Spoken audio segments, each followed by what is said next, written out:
Apartheid in South Africa was formally instituted when the all-white National Party came into power in 1948. The denial of human rights and the violent enforcement of racial segregation were regulated at huge financial and human costs. The white minority population were the main beneficiaries. The black majority were its losers. We black people of this country, we went through hell. Things like pass laws. There were places that we couldn't go into. There were written whites only. Non-whites were not, they even called us non-whites. We were not allowed to participate in many things because of the color of my skin. So the political organizations like ANC, PAC, we fought the apartheid system, not fighting the white man's color. We fought unjust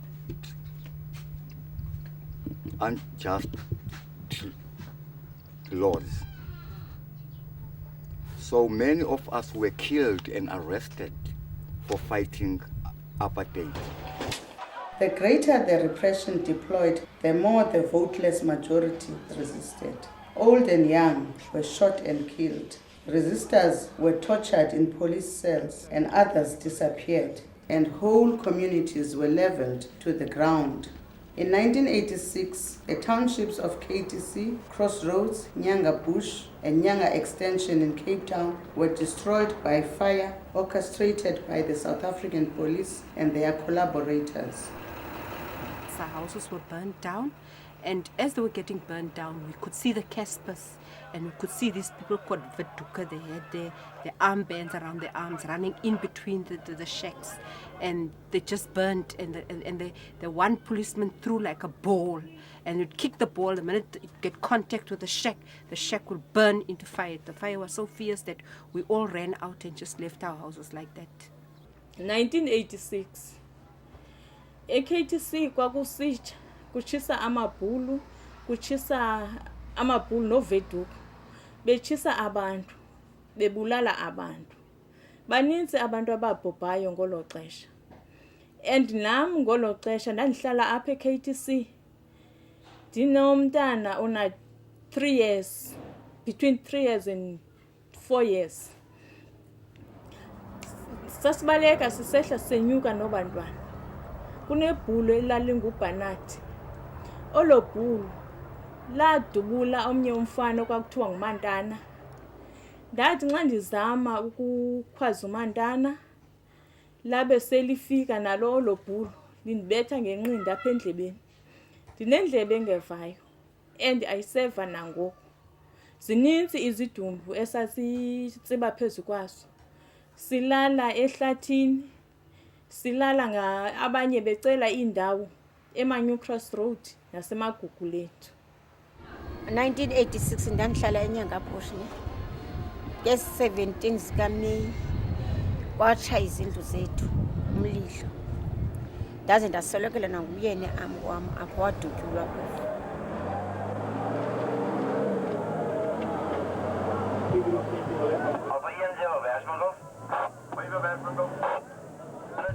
Ukuhlwa kwangumgqibelo kwaye kwadutyulwa kwatshiswa izindlu ezintathu. Kwasakusasa kuThetsawe eMfuthulanga satshiswa ke ngoku sonke sidutyulwa. Ndalayitwa ke mapha endlini kwagala ipetroli apha emnyango ndingaphakathi nomntanam nomsa lo wadutyulwa wasweleka. Kwalayitwa singaphakathi kwakho umntu ogcimayo kanti ulapha ngaphakathi bengene besekamileni kukho amadoda amathathu aphumile wona aphuma ngapha kanti kukho indoda eshiyekeleyo apha ekamileni yaphuma yathatha ipheyile yagcima apha emnyango sivalelwe ngumlilo apha emnyango yagcima wavela umlilo ungako emnyango yaphinda yawugcima saphuma ke ngoku uze ke ngoku bendizoba ndilapha eFilipu ndasinda ndaphuma ndandimfingcelwe ngumlilo ngaphakathi. Ngo-86 sitshiswa ngooveduku bedibene namapolisa. Apho into yayiqhubekile apho yayimbi kakhulu. Kwakunge-17 kaMeyi kungecawe, kodwa ke ngokuhlobo ngomgqibelo kuqale kwatsha phaa ePortland Samente wekunyanisile lo mama utshoyo iinto ezintathu. Utoyisa wabalekela kwayamile apha eNyanga Bush. Ndithe kusaba kuloo ngxaki ke ngoku nasabaleka sazohlala ezicaweni apha eNyanga. Sagcinwa ezicaweni sisinika ukutya sondliwa singenanto. Kwalahleka umntana wam. Ndandisaya epolice station eGugulethu bathi bazamkhangela. Ndasuke ndabuyisela kuthiwa bamfumana umntana. Sekulithutyana ke ngokuna ndaba ndincamile ndahlala ke ngokuna ukude bize ndize eFilipi ke ngokuna kungoba kusisadinga indawo yokuhlala sihleli koqundaniswa phaya kwezacawe nakwezasikwata khwempu. Saphuma kusafumana indawanyana nje ezincinci zokwakha sakha samuva ke ngo-91 samuvela eFilipi. Unfortunately, we didn't take anything out of our houses, and many other people also didn't have a chance to take nothing from their houses. So we lost everything. Impahla yam yatsha yonke. Bendithanda into entle kwindlu yam, kwityotyombe lam. Ndandinazo ii-TV, ii-fridge, ilanto, ii-bedroom suite, yonke into, iikhabhathi nestoko endandisithatha kwaJordana. Ngoba umo wam ndiyabhizinisa, ndithengisa izihlangu, ndisithatha ezifactory, ndithengisa izihlangu, ndithengisa impahla. Yatsha yonke loo nto. Nematerial endandiyithunga, ndikwanesertificate sothunga, zatsha zonke ezo nto. Zange ndifumane nix, ndiqale ekuqaleni ngokuba nazo izinto. We went on a march on the 11th of June to Parliament to go and say there our houses are burnt. The SADF is staying in KTC. Now where must we go and stay?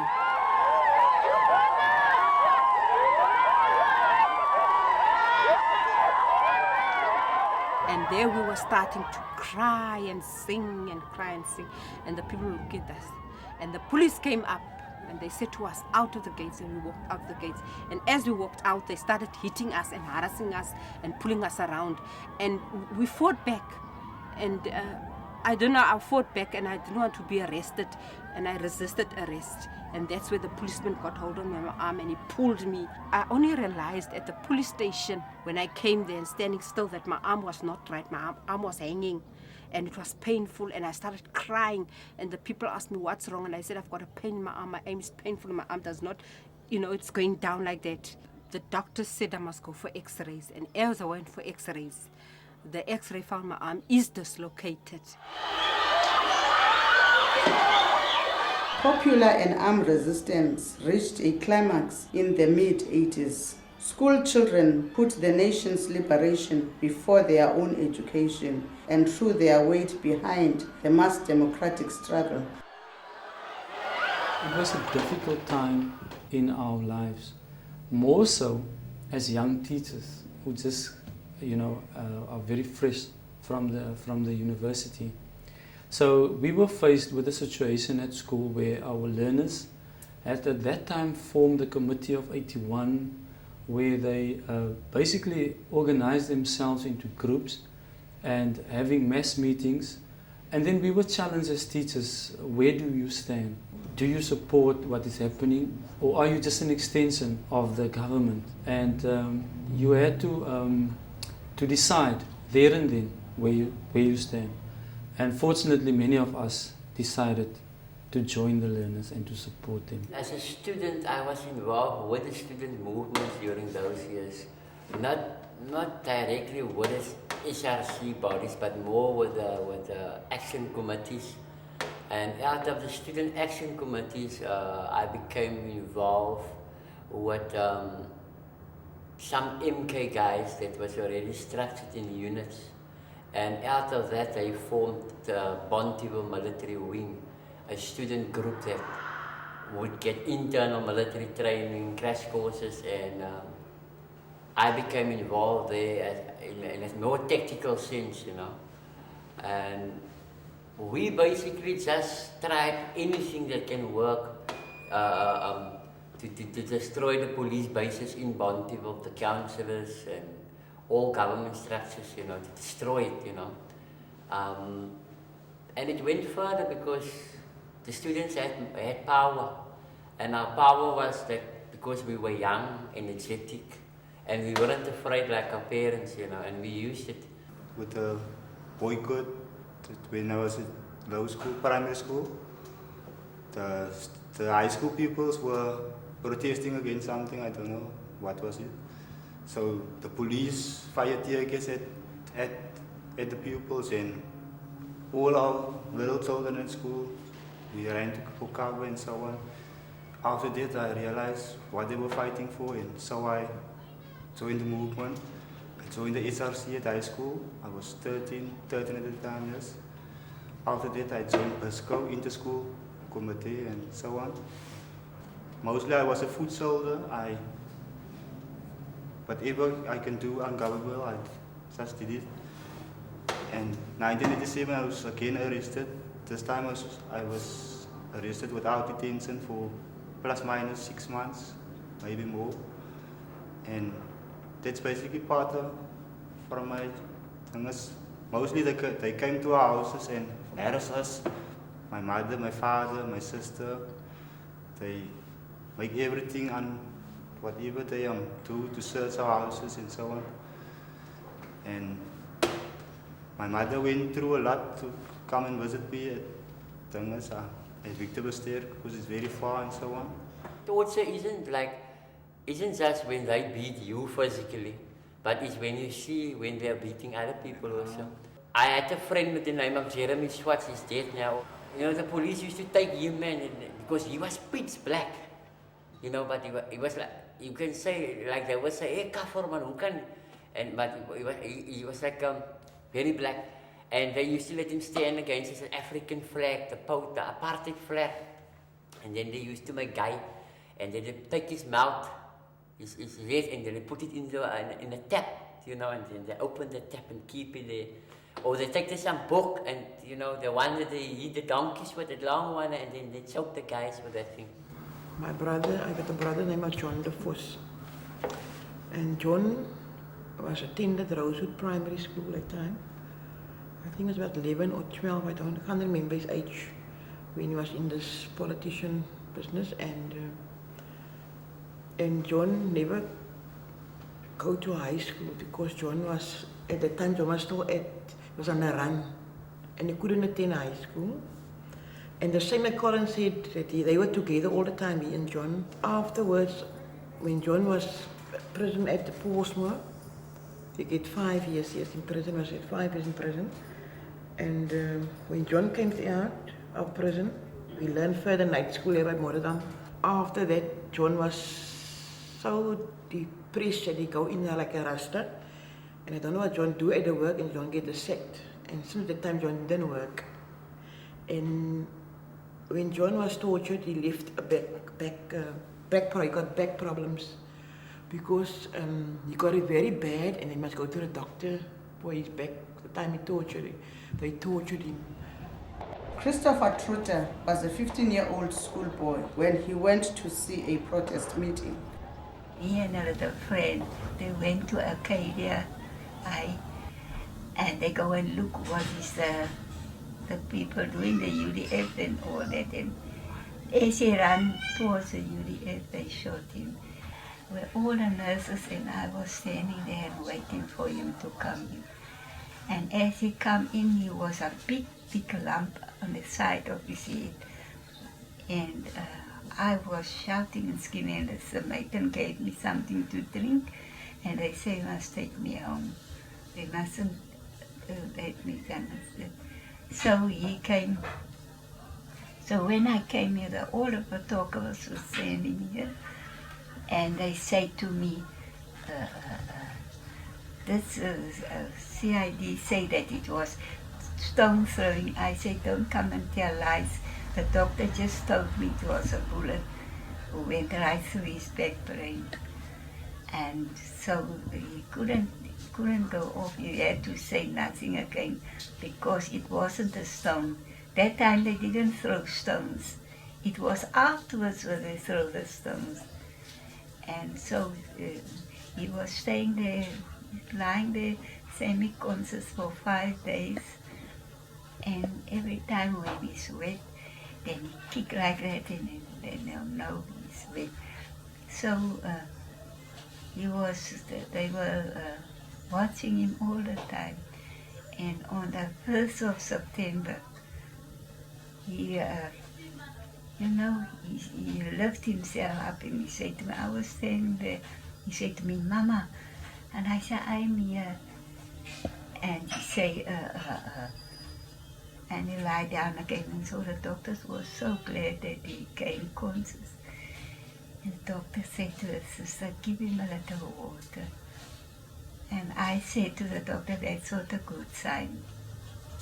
It's not a good sign that he then, and 3 o'clock that afternoon, he died. Umama wami wayevincelwe ngamapolisa ngokuva ke istory sikatata endibalisele.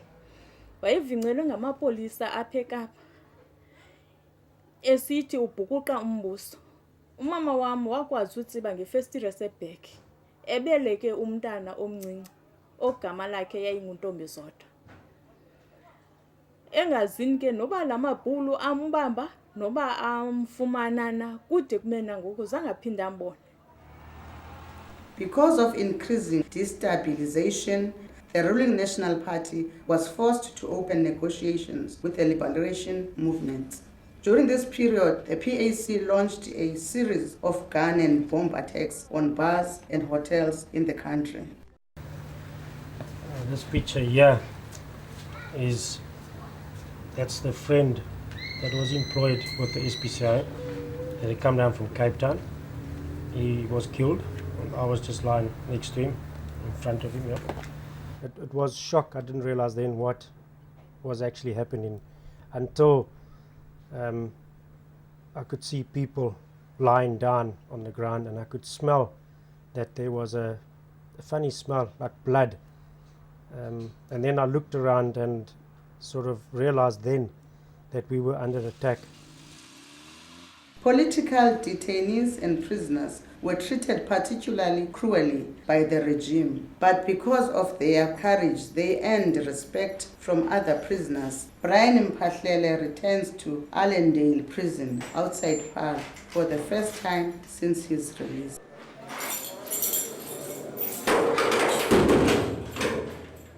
The worst part of being in prison is to be incarcerated in solitary confinement. A solitary confinement is a prison within prison, all alone. You don't communicate with no one. You were not allowed to smoke. You were not allowed to be visited by your parents or by your friends. I was not allowed to enjoy a contact visit, to receive letters, anything. You were cut out of everything. I was classified as a C group from the court because of the crimes that I committed. So I was classified as a C group. So if you want to work yourself up to B or to A, you have to behave very well. And all these years that I was in this prison, I was released being a C group because I never behaved. I never had a good conduct. I never listened. I never did what the prison authorities told me to do. I used to oppose them every time. I need an operation because the doctor said that my arm is twisted and there's a bone growing inside. And there's a tissue torn and a muscle torn. So this must all be done. It's a major operation. But now because of the arm stiffness, I have to go to physiotherapy before they can do the operation. And I couldn't go last time because I didn't have money to go to physiotherapy. And I have to make an appointment again. I'm under a psychiatrist. The medication that I get helps me a lot because at first I used to lose interest in reading. It takes time to finish, say, a novel that consists of maybe 500 pages. It used to take me more than 6 weeks to complete it. But now I can feel there is a change. I get more and more interested in reading. I ran out of medication. I used to take nitrozepam when I can find it very hard to fall asleep. And then in the mornings, I take there are capsules called fluoxetine. Those are to make me get through my day. When I came out of hospital, I then realized how this attack on me had affected me. Having an arm amputated, having the usage of this arm, which is about 45%, being examined by an orthopedic surgeon saying that I am permanently disabled. Within, I think it was 48 or 72 hours, I had my arm amputated. This arm here was pinned and plated with, which has still got 8 screws in. It's got a plate over there. It's got bone graft, which was taken from my hip as well, to patch up this bone. The fingers were, with a lot of physiotherapy, which took me nearly on 2 years to get my fingers sort of moving. I've had a pin and a plate put in this thumb, which I had no use of, which I haven't got 100% use of. Those 2 fingers were just folded in. They were then put in a splint. For the hundreds and thousands who were driven out of their homes, life became difficult, almost beyond endurance. Wabaleka utata nathi watshona eTranskei sibancinci. I'm sure mna xa thekelela ndandina 5 years, ozemva kwami ena 3 years, omnye okuthiwa ngunontombi ena 2 years. Xa thekelela apho sakhuliswa nguye ke, naye engakwazi usikhulisa kakuhle uba yayingumuntu ongutata. Sakhula kabuhlungu, sibethwa, sinikwa ukutya kwezinja. Isikolo kunzima kuye esikolweni. Silaliswa ngengxowa, ingubo sasilala ngengxowa sembatha ingxowa. Isihlangu sasingasazi uba siyanxitywa ngumuntu. Sakhula kabuhlungu gqitha. Mna ndandithanda uba nelaa nto, ndandigula, thanda ukugula. Ngamanye amaxesha ndiphuma izilonda. Ndandisuke ndibhidle ndiphuma izilonda yonke imilenze le. Kungekho bani ondithathayo ondisa kwagqirha. Ugqirha zandambona. Kude kube nangoku ndizombona ngose ndikhule ndikwazi uzizisa esibhedlele ngemali zam. Utata wayengakwazi, wayenamaxesha ohlala ehlathini xa kuthi gqi iveni yamapolisa esithi woyika ubanjwa, and engakwazi uphangela. Wayenganayo i-ID. I-ID utata somfumanela apha ko-1990 uphuma kootata uMandela. Wakwazi ufumana inkamnkam. I didn't realize that it would have such a big effect on my life, knowing that before I was shot, I had it made, where I had a career going, I had a family, I had a daughter to look after and support. Now I can't be without someone to look after me. I cannot tie my shoelaces, I cannot wash my hair, I can't cook a supper because I can't use a peeling apparatus or a knife or a fork to do anything like this. I cannot do my washing, I cannot iron, so it's had a big effect in my life. And also not using this arm, which is deteriorating. I don't know where it'll be in 5 years' time. I might not have the use of this arm. Abantwana bam ndibagcina kakuhle, and ndinala feeling yoba mna ndaphetheka kabuhlungu. Ingase kuyo yonke into ingabikho into ebahluphayo nebakhathazayo. Andiphangeli, kodwa kangangoko ndinako ndiyazama. Ndivuke kuseni ngeMigqibelo ndiyofuna impahla nezinto kwifactory ndiyothengisa estendini. Ubuya kwam ndizame kangangoko ukutya batye yonke into, laa nto mna ndingazange ndiyifumane.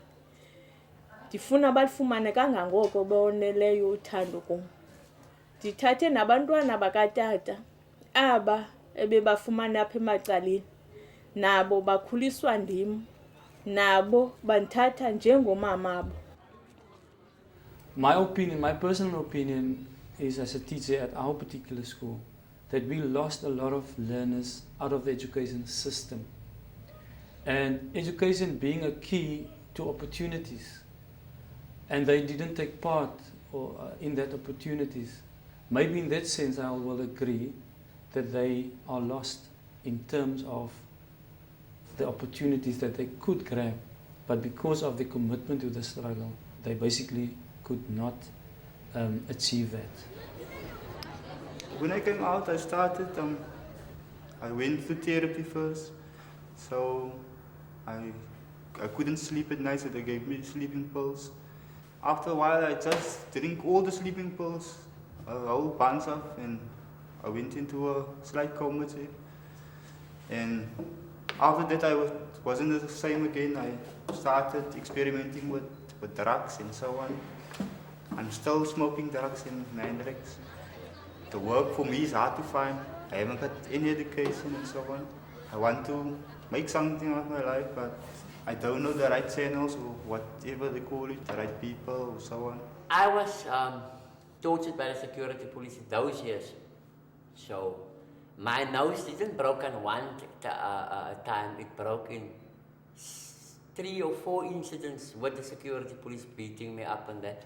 And so for that years, I never went to any medical treatments because I was in prison either, I was on the run. John is now a Rasta, and I mean, I feel very disappointed. And my brother must go. Man, the tortures with that, that make my heart very sore to see him like that. The way they tortured him, the time of detention. And I'm very, very, very upset about that. John's life is difficult. John is in another life now because John is like, John is sometimes, I can see in John is depressed, and he think about what I think about, what I can see in John. John is very, he's frustrated, and the TRC never gives him calling money. They never had a job, and I think they are out. I don't think the government recognized them. All the children that was in this pollution, I don't think the government is to recognize them. That's all I can tell.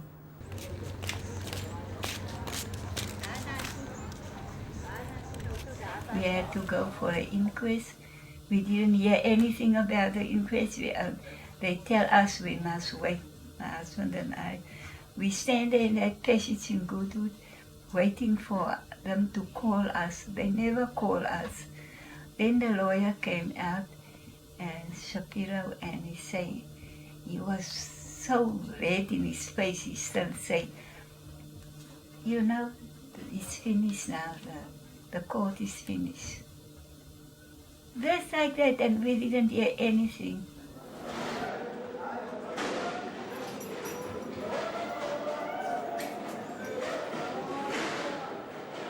This is exactly where I was digging out big trees for all the years that I spent in this prison. I can remember those flats, but they were painted white then. I could hear music playing, children screaming, shouting, people talking. They reminded me of the outside world. And in front of me is a windmill, and also a park where people came to spend their weekends. And during school holidays in June or December, they used to come and enjoy themselves in this park. And it was heartbreaking.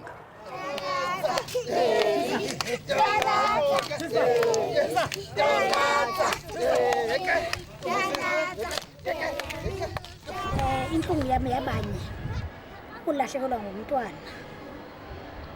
Inhliziyo yami ngihlala ingomabanga kuyafika futhi lo xesha bayiqaqamba inhliziyo yami.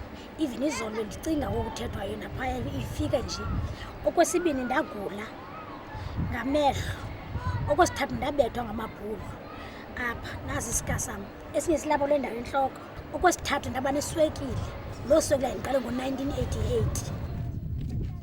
Emveni uba ke kutshile phaya e-Crossroad eNyangabush, ubomi bam zange bube buhle kakhulu. Impilo yam yaye yandilahleka ngoba ndaye ndane-high blood, ndaya ekliniki wasatla ke ndakuthiwa ne-high blood. Phofu ndandingalali, kusendihleli nje bandinika iipilisi ke zobuthongo ndilale, bantu benzela uba ndingacingi. Ndane-high blood kodwa ndaphinda ndagula emveni uba ndinale high blood, ndinalo mthambo uqaqamba apha. Kodwa nestressa ke ndathathwa ke ndasiwejosta ngusisitari wam luseNew Cross, ndabuyiswa ke khona. Ndiliswe nje iintsuku ezimbini phaa kodwa mandibuye. Ndahlala ke ngoku ubomi bam ke zange buphinde buthini uba nangoku ndinedolo umlenze, ndine-atrocities, andikwazi ukwenza nto. Uba ndenze i-washing kakhulu iingalo ezi ziyaqina, kanti uba i-washing andikwazi uyikhama amanzi, ndineka isavuza amanzi. Ubomi bam zange buphinde buphucuke ekubeni uba ndandishile eCrossroad. Ndiphinde ndatsha apha, ndalayitwa, ndadutyulwa apho, kanti uba ndihlakahlaka ndaphinde ndadutyulwa apho. Kwadutyulwa umntanam waswela ngondilapha, kwatshiswa kwathi pam endlini endihleli.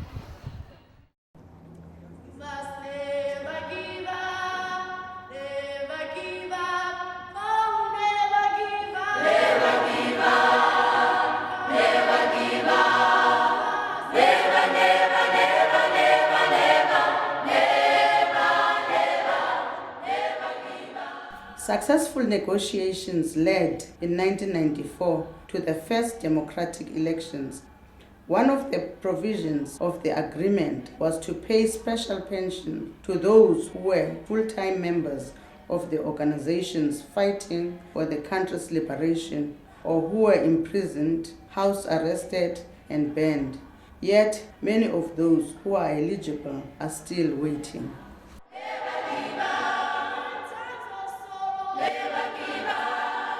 I find it very amazing that you people tell me that my file has gone back to the board.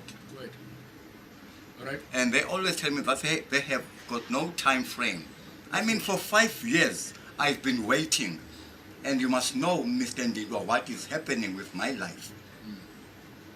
And the last time I was here, I never told you because I didn't have to. But now I think I must tell you. And last time I was here, a few days ago, my brother died. He was almost given a pauper's burial, like a bloody scully. There is no time frame here. You can't say, look, if you give us all the information, let's say by end of March, you'll be paid by end of April. You cannot say that, right? That's why the process it is very slow, for sure. And I'm sure, I'm saying it is much more administrative than anything else, right? Because all the time we must take measures to make sure that people get their money and they get their correct amounts of money. Because I'm sorry to hear that your brother died the way he did, and you couldn't assist them. And unfortunately, you can't do anything about that. Historically, South Africa's public health service was geared to large hospitals rather than community clinics. Today, it is still the poor who suffer the consequences of policies of the past. Many survivors have found that disability grants are not only difficult to access, but can be arbitrarily removed. The disability grant which I received from the government was then stopped in 1996 for no reason whatsoever. There wasn't a letter written to me or a telephone call to say that you're not qualifying for the disability grant. After running back and forth to the buildings, the welfare department in Bishu and East London, no one could say to me why the disability grant was stopped. I then approached Legal Resources Centre in Grahamstown for assistance. They wrote to the government in Bishu, and I waited for several weeks. They then wrote me a letter and said that Bishu don't know I exist anymore, that they don't have me on a computer, that Carl Weber is nowhere on the record. How can they say that I don't exist if I qualified? He has a doctor's letter to say I'm permanently disabled.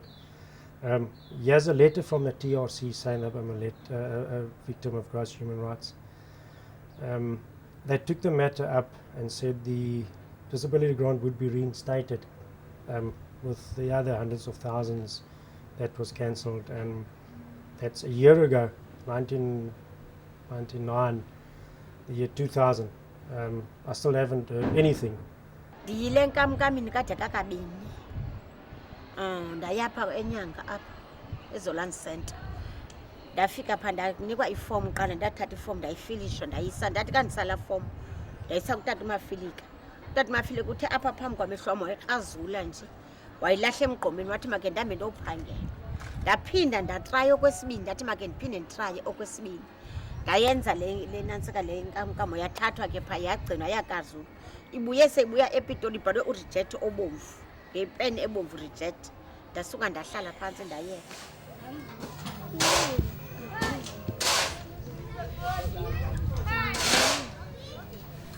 The promised new dawn was best characterized by the setting up of the Truth and Reconciliation Commission in 1996.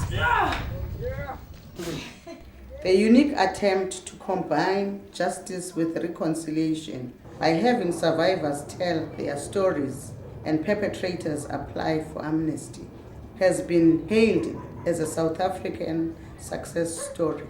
However, the TRC's focus on certain window cases that could be successfully concluded gave a false impression about its ability to unpack the truth. I went to the TRC, and at the TRC I told them what happened to me through the years of struggle. But I've got the girl that wrote my statement, her name was Zinzi. She gave me no detail of what is the requirements. And she just took my story, and then I left the TRC. And then I was a few times called up and said, have you got any evidence that you made an affidavit? And I said no. And then they told me that I must appeal. I asked my psychiatrist to help me because it was painful for me to tell the story over. And my psychiatrist helped me. And I waited there about 2 years, and then my appeal was heard, and I was found to be a victim. But the procedure of the TRC was very painful. The testifying came, they asked me to appear in the town hall in East London to stand up and give my story, which I wasn't too keen on because I just felt at that stage I wasn't ready. And I felt also that everybody had known what had happened to the Highgate Hotel. And I just felt that we stood up and spoke to the world and didn't benefit from this hearing. Because once you had stood up there and told your story, you were a forgotten victim. You weren't sort of approached as a victim again. You were sort of forgotten about. To go to the TRC, I thought they will help me. But it seems to me like now too, as the years go on, it's just quiet every time they are so excited. Oh, they're going to, all right, money can't bring my child back, but still, that child don't work for me. And you always say you wanted to be a lawyer, then you will. I won't make no tips. My view is at the TRC I told him, actually I want nothing from them. If they just could give me my education back and what I sacrificed for them, for the country or whatever, if they just could give me that back, I would be proud of them. Yes, I did have hopes. Because he was talking a lot of them and he was depending on them. That they will pay them something to live from. Because they don't work, you see.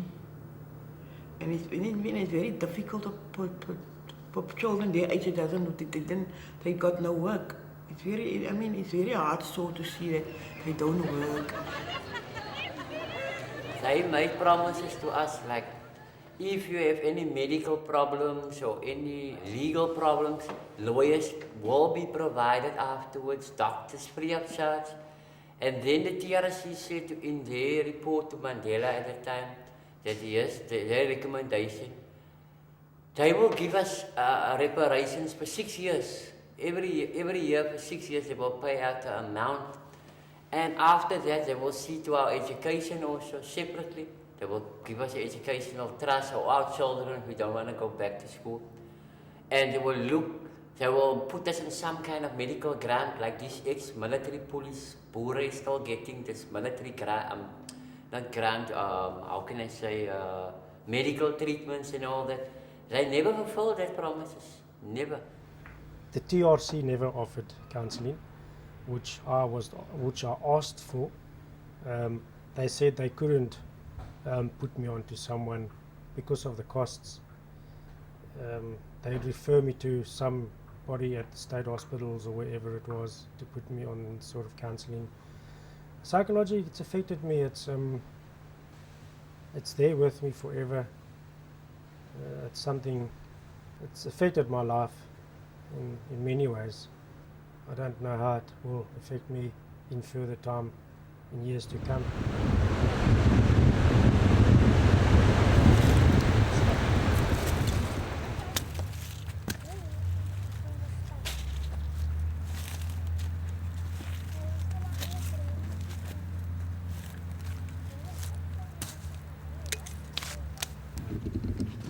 They ask me questions, well, I forgive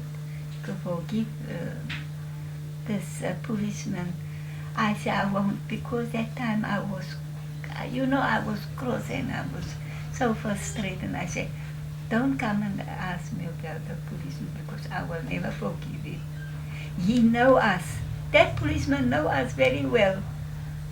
We shot the child. I was not invited to appear in front of the TRC's hearing, because they said to me they've got more than 2,000 victims in Western Cape alone, and they are running out of time and out of money. Nkosi Morin, i-TRC ndiyibona uburongo mna. Ngoba ingxaki yamapho ndithi rongo khona i-TRC. Kuba ishiya abantu esasihamba nabo ngaphandle, ibavalele ngaphandle, kuba ithi valile ayinavula. Ndiyibona uburongo apho. Baninzi abantu esasihamba nabo apha endleleni. Abenzakala, abanye badutyulwa, abanye baphunyelwa zizisu, abanye babehlele ejele iminyaka. Namhlanje abakho nto banozenzela yona. Bahleli nje batya amabona ndenzile. Ndiyibona uburongo apho i-TRC. Azange ndive i-TRC. Kungazange kubekho umuntu oza kum ondixelela nge-TRC. Ndizoyiva sekuyidlulile. Ndotsho etawuni. Apho etawuni ndamnika i-address yaseWoodstock. Ndotsho eWoodstock kwaKhulumani. Ndifuna ukuya ku-TIC nami ndixelise abanye ababeyile ngoba ndisebunzimeni, ndihamba nzima njengoba ndihlekule ndawo nabani njengoba ndihlekule ndawo.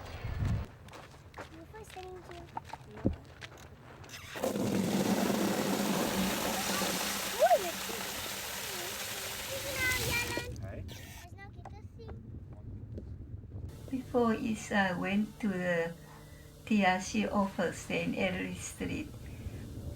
And when I came there, everybody was gone. There was nobody. And so the girl, Cahal, told me that everybody, the papers all gone to Pretoria, and they are sitting now waiting for the results to come out. And I will get a letter, but I'm still waiting for the letter. I don't know when.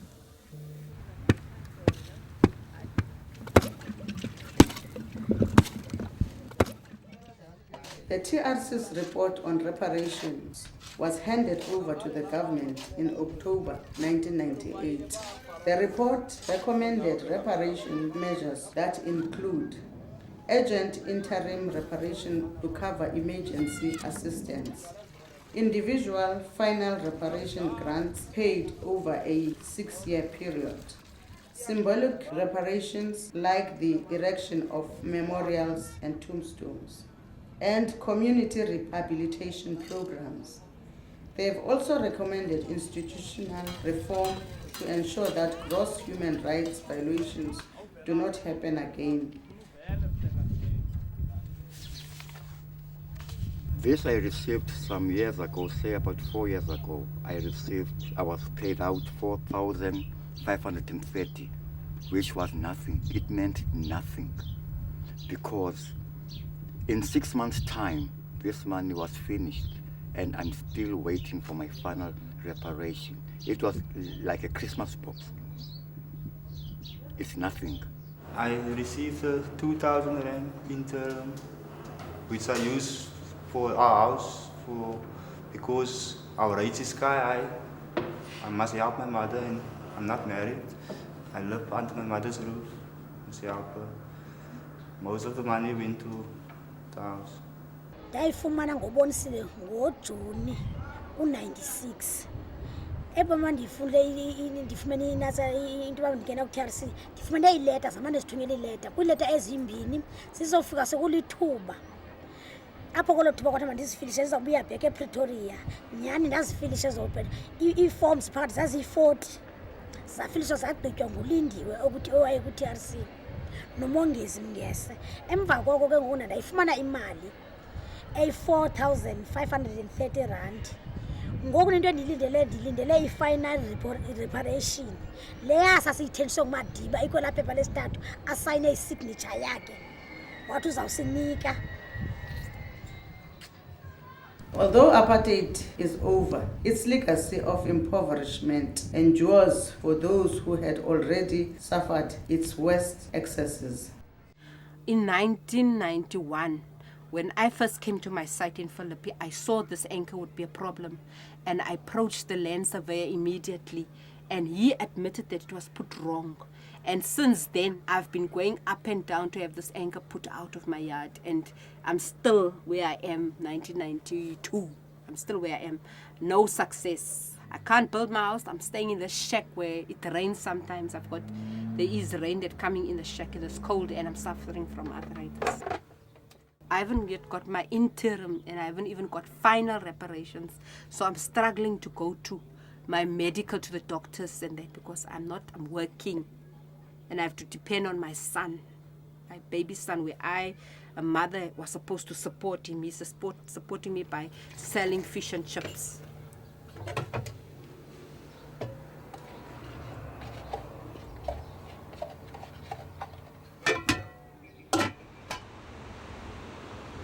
Although the government has paid the urgent interim reparation, they have failed to act on the TRC's recommendation for final reparations. I would never be able to accept 40,000 rand to live on, where an operation on my arm costs in excess of 30,000. Besides the operation on my arm, what about further medical bills, assistance in many ways? But 40,000 rand is, could they live on it?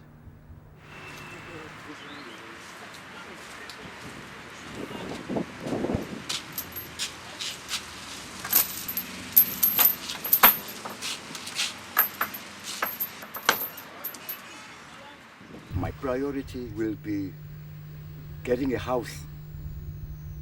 My second priority will be furthering my studies. Khulumani sent me back to school, where I enjoy every time. I am now going to start with film making. I just finished a computer course.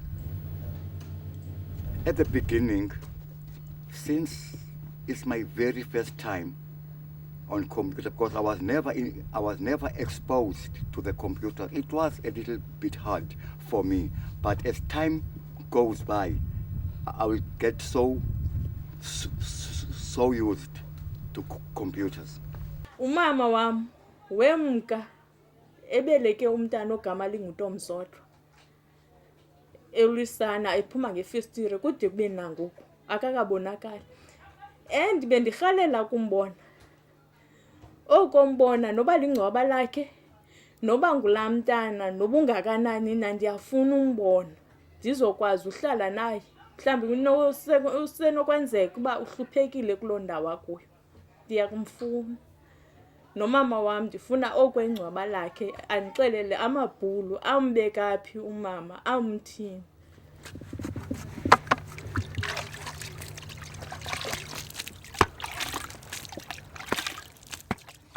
It will change my life. I will pay all my accounts, my debts, and I'll pay my rates and water and everything that I can get clear from the council. And then I sit back and eat.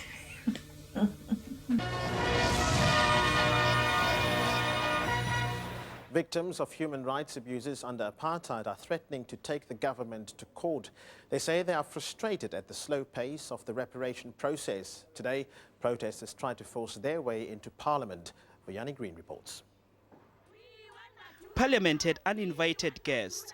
The group of disgruntled people, mostly women, who despite their age, proved that they could still do the toy as they tried to force their way into Parliament.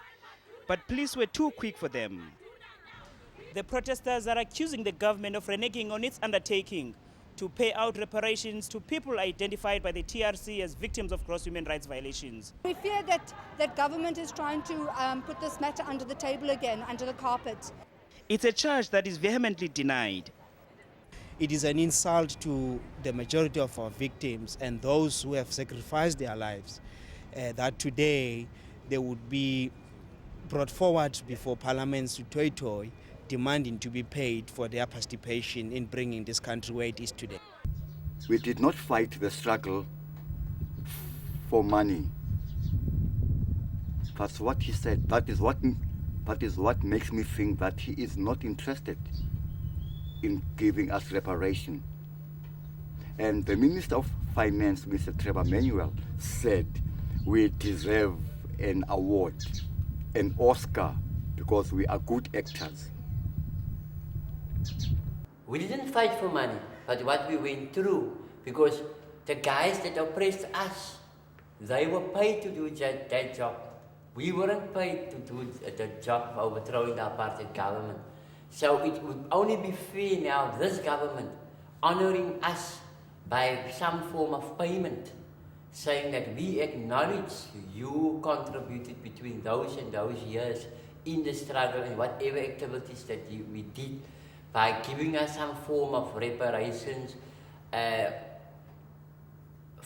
money reparations where a person can restore some form of dignity in your life.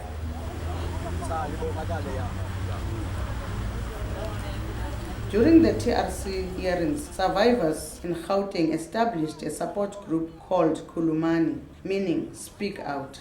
The ex-political prisoners and torture survivors group in the Western Cape launched Khulumani Western Cape in 2000. They have grown from strength to strength with a membership of over 4,000. 90% of the membership has not submitted statements to the TRC.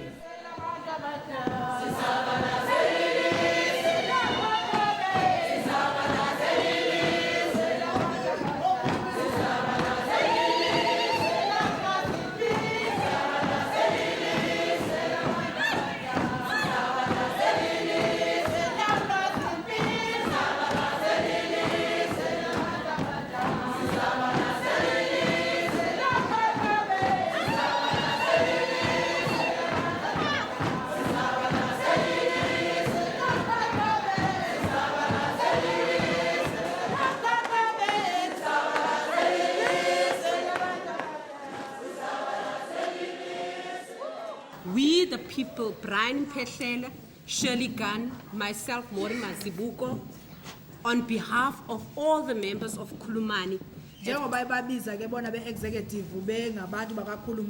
we went to ask for the policy on reparations. Thabo Mbeki, the president, Archbishop Tutu, and Penel Maduna, they were sued as summons. So we are waiting for the reply and for the date of court.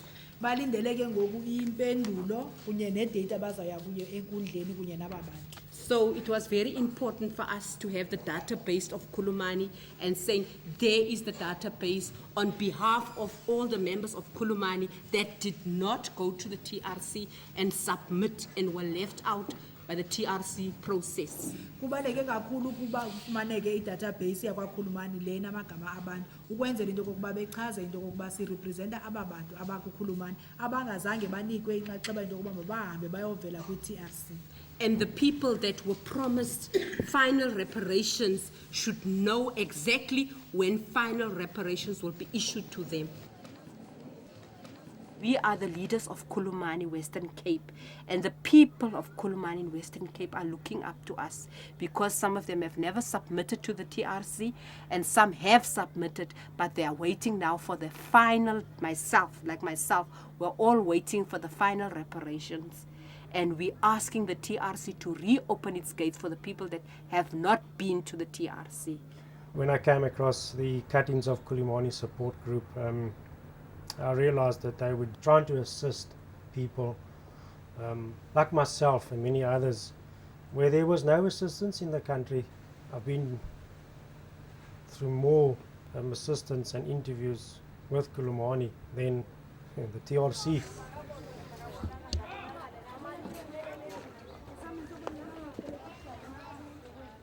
Ndihambile trauma center ndincedwa phaa ndiboniswa kuzama uthomalalisa iintlungu zam nemibono yam.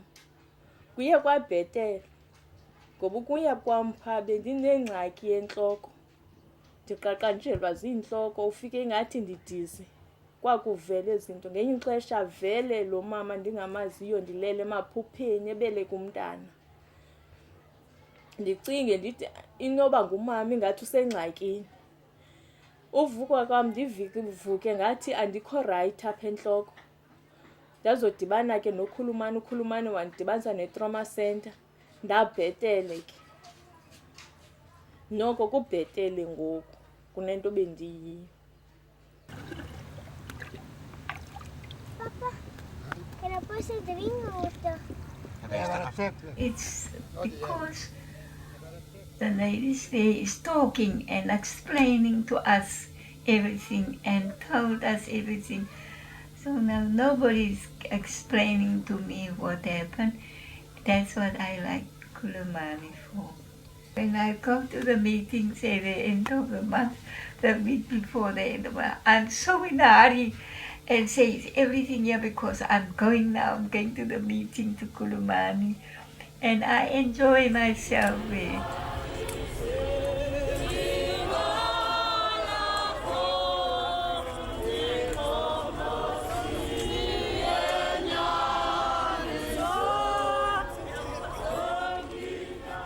ukhulumani sisokole kakhulu singekamasi sade samfumana ukhulumani ngoruti sibaphathela kusheke sithe sabe simfumene ukhulumani simbambile saqonda ngoku nanku umuntu oright ukhulumani mandimbone oright because ukhulumani akananto ifihlakalayo and uspeed urhulumente uba makabheke kule ndawo ufuna makuye kuyo ndimthanda gqithi ukhulumani kanti ba uba ndiyange usuku olunye noba inhlanganiso phela kwenyanga ndibabhlungu gqithi because ukhulumani undenza ndibe namandla ndibone ispirit sam sibuyela kulaa ndawo sasikuyo.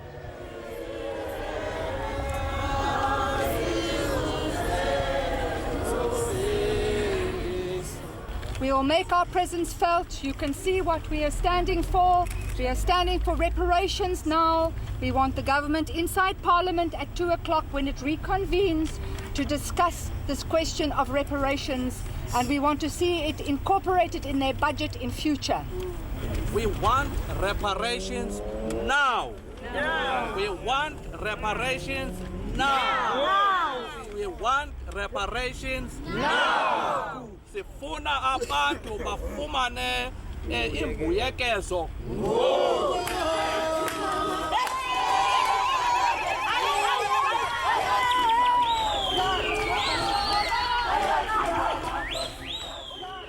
If you ask me whether I think the government is doing enough, to be blunt, I would say I don't think so.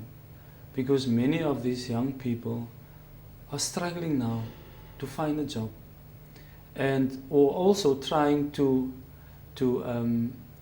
basically convince the authorities of the role that they play. So by going to the Truth Commission, I think they were correct in doing so. But then promises were also made of reparations.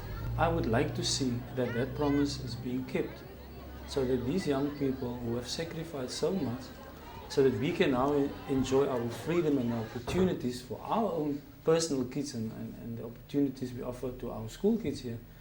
I think really the government must think hard in terms of how long are they still going to let these people wait.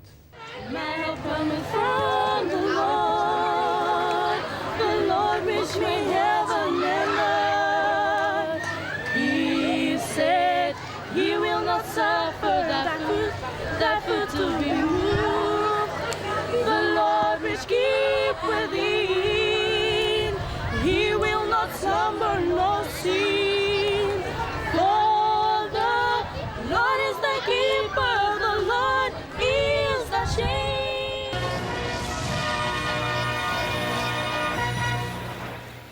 Welcome back. You're watching E-News Live at 7. Victims of apartheid have filed an application in the Cape High Court against President Thabo Mbeki and former TRC head Archbishop Desmond Tutu. They want access to the state's compensation plans for victims of gross human rights violations. The suit was filed on behalf of the Khulumani Victims' Rights Group. Catherine Rice has this report. Maureen Mazibuku was involved in the ANC struggle against the apartheid regime. For that, she was tortured by police in the 1980s. The TRC recommended in its 1998 interim report that the state pay compensation of more than 3 billion rand to over 21,000 victims of apartheid. Some have received interim payments, but Khulumani says final compensation is taking too long. Apart from Tutu, the suit also names President Mbeki and Justice Minister Penwell Maduna as respondents. The Justice Ministry is responsible for drawing up the reparations policy. But Justice Ministry spokesperson Paul Setsetsi says it is a confidential document which has not yet been approved by Cabinet.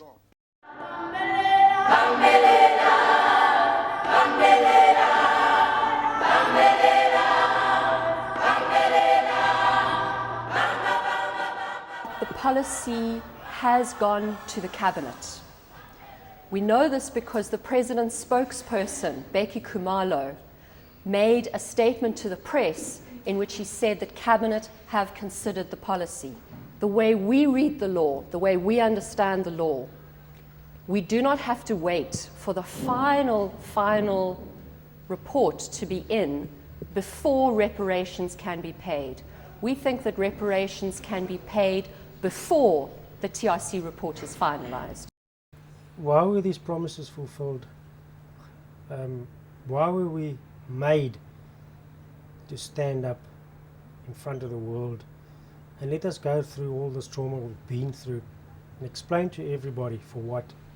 When they promised, where I received a letter from the government saying that I would be compensated, that my needs would be seen to.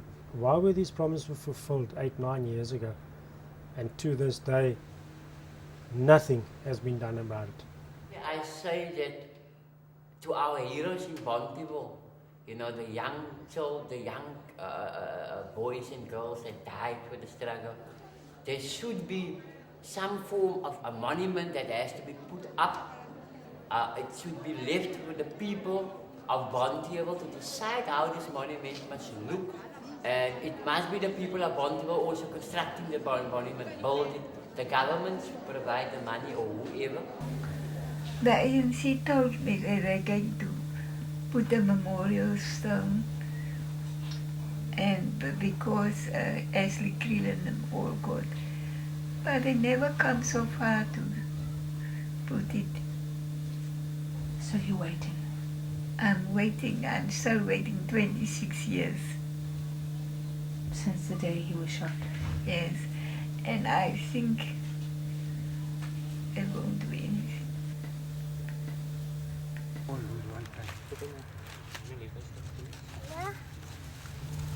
I would like it, you know, like a tomb at his grave. And make it also so beautiful. I don't want such a big one like Hector Peterson, but I can make it nice and plain that I can say that is what I got out of the in the snow there's nothing. It's only that sand grave, that's all. Lord, we're standing at the cemetery, Lord, to come visit our uncle and brother and son, Lord. And we pray, Lord, that we know that Christo is up there with you, Lord. Lord, and everything is going fine, Lord. So we ask everything that is good, Lord, in your name. Amen. I must really say that these children fight. Some are dead, some are alive, and that who's alive they got stole, marks left, they got stole, they are depressed, and all such things.